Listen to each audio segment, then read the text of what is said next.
Hey everybody, welcome back to Kat's Kitchen. I'm so glad you guys are back here with us for another episode. Today we're going to be making a chicken schnitzel. So this is hopefully going to be a really easy recipe. This is going to be gluten free and keto.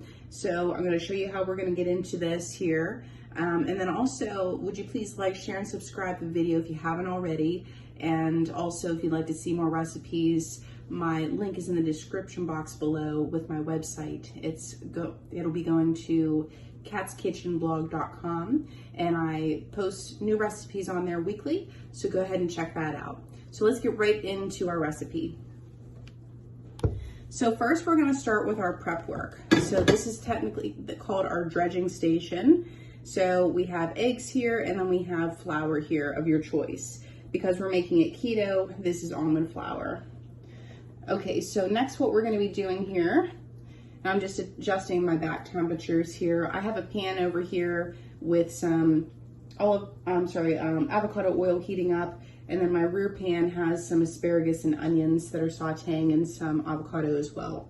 So first, how we're going to season this up, we're going to start with, we're going to put some minced garlic in our egg mixture, and then we're going to do salt and pepper in the eggs. And then for our flour mixture, we're going to put Parm, salt and pepper, garlic and onion powder, parsley, and some paprika. Basically, you want to season it how you like your chicken to taste.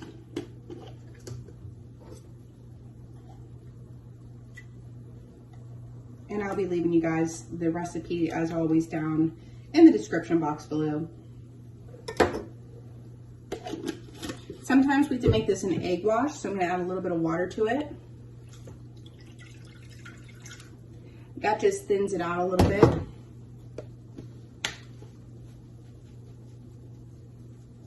You want to make sure you season everything when you're doing a dredging station. Don't just season one thing, because all of it is really, really important. And I have about 4 to 5 chicken breasts over here that we're going to be cooking with today, and I'm going to be slicing them in half, and I'll show you how we do that on the next step here.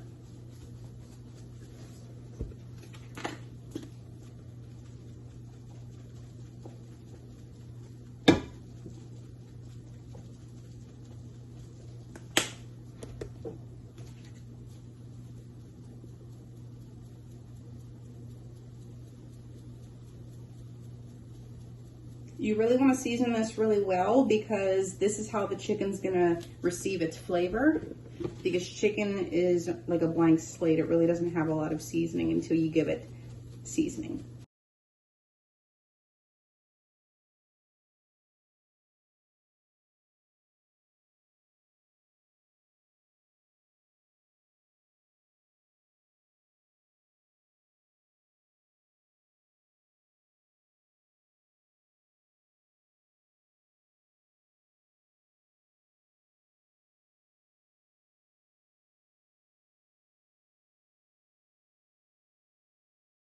Alrighty friends, so here we are. We're going to start with our chicken. Our chicken has been rinsed. I'm just going to take the time to trim off any of the outstanding fat that's on it, and we're going to get rid of that. And then we're going to, you can either do two things. You can slice it in half completely, or you can butterfly it. However you want to eat this. I think I might, just so that there's kind of smaller portions, because these are kind of big, I think I am just going to cut them through in half. So you just want to find the big part of the chicken breast, put that down, put your hand flat, fingers up. That way if you cut into yourself, you're not cutting off a finger. You can hold it like this if you think it's more secure, but I hold it with my palm mostly, and I center the knife in a sawing motion, and I just cut all the way through. And then there you go. You should have 2 fairly even pieces. So I'm just going to pop that in my colander. I'm going to continue to do this for all of them. I'll show you again. We're just trimming this up here.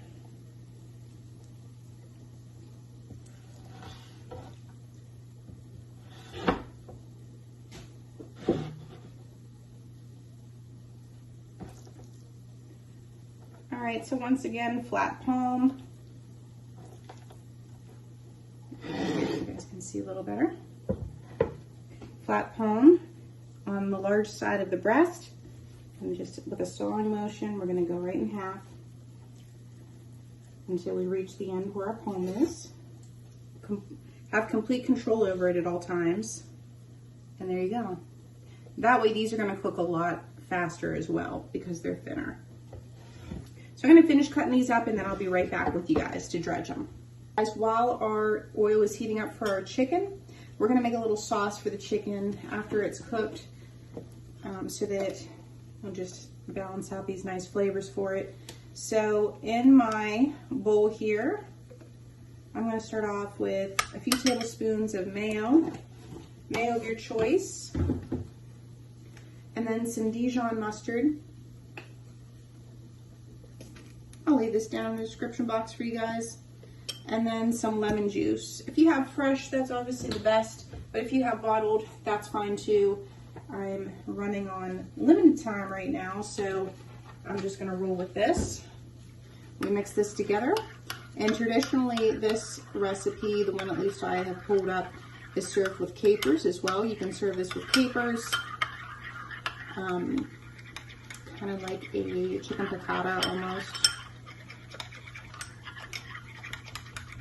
So the lightness, the lemon juice in here is supposed to lift it quite a bit. Give it a taste.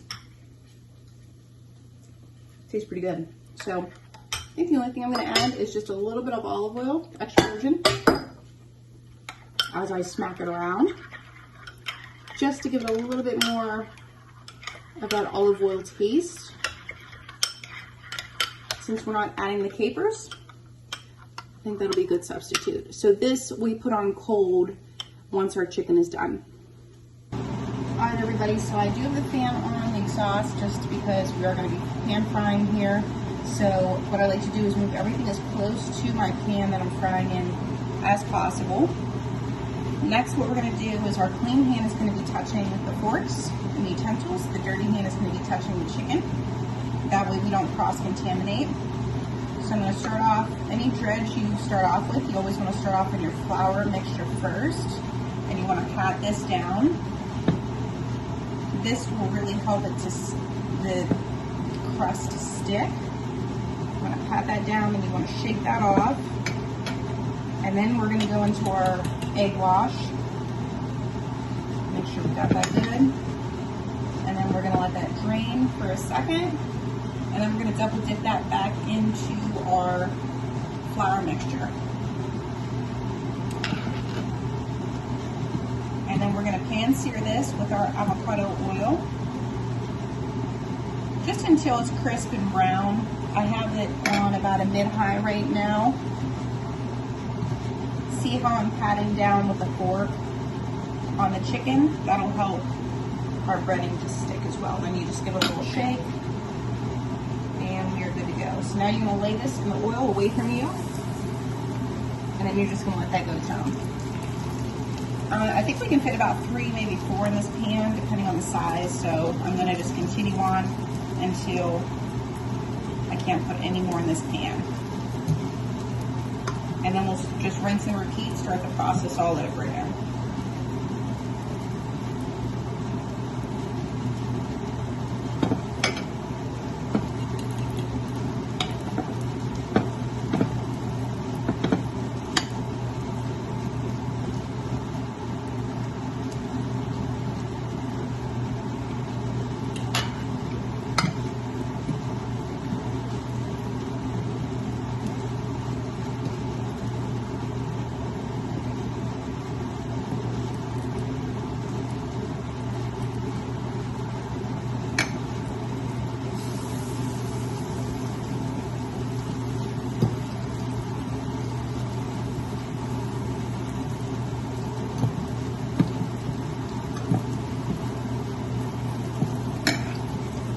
Alrighty, friends, so I believe I told you wrong whenever I was talking to you about the dredging station. So I did the flour first, the egg, then the flour again. However, the mixture fell apart, unfortunately. The crust fell off the chicken. So what I did is I reversed it and I did the egg mixture first, then the flour mixture, and then I pan seared it, and it seemed to stay on a lot better. So just for your own records, see if that works for you. Let me know in the comments below what's the proper way, because I almost remember chefs saying that you should do flour first, then your egg, then your flour again. So let me know, and maybe it's just because this is almond flour, I'm not sure. So yeah, so let me show you what we're working with here. They're not the prettiest little things, but they are really tasty. I've tried some of it already and it's super yummy. So here we go. I'll show you what we have. Okay, so here's just an overhead shot of, these are the ones that I put it in the egg wash first and then our flour. But I was kind of getting to the end of our flour mixture. And these two back here were just egg mixture and then seasoned because I ran out of my dredge for my flour mixture. And I'll show you here.